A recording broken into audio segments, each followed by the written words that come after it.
Science cannot investigate or measure the two spirits. Therefore, it cannot ascertain how they function individually or together. That said, psychology has gathered much experience and can establish certain theories about their functioning based on emotions, feelings, dreams, thoughts, behavior, the subconscious, and many other facets. This observation has given rise to a myriad of treatments, ranging from aromatherapy to hypnosis, and electroshock to exposure therapy, some, unfortunately, with harmful results. Before we can repair something, we must know what we're dealing with.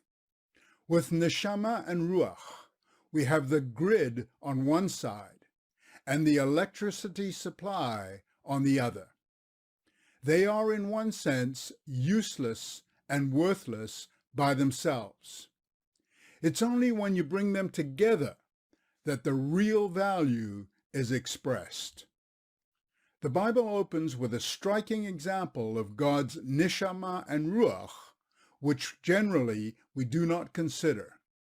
Genesis 1, verses 2 and 3. And the Spirit of God moved upon the face of the waters. And God said, "Let there be light," and there was light.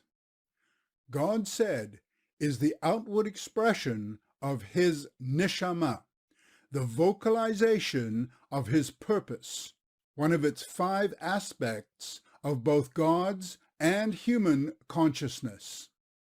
The Spirit of God is the power by which light was created and turned on.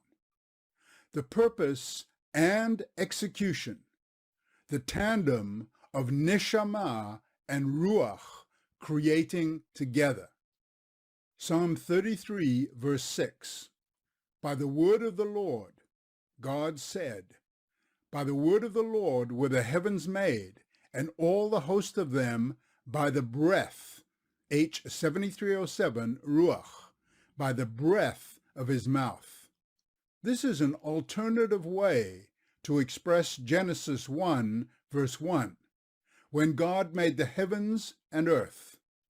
Throughout the Bible, we find similar expressions where we have the theoretical conception role of the Neshama and the active execution role of the Ruach. Unfortunately, we're not aware of this dichotomy of roles, and translations do not always help us. Job 38:18. God questions Job.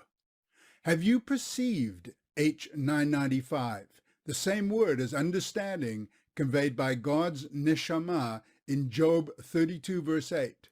Have you, Job, perceived the breadth of the earth? Declare if you know it all.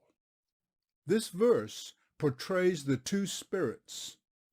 Earth exists and has a diameter, a testimonial to its creation by the power of God's Ruach. The question God asks Job pertains to perception. Do you understand why the earth has the width and breadth it does? Do you realize that the diameter of Earth influences our atmosphere, magnetic field, surface temperature, water, even the tectonic plates, and many other aspects of life we take for granted? Unlock Scripture's core meaning with Biblical Hebrew made simple. No reading, no memorizing. Get your free mini course now. theexplanation.com/naked.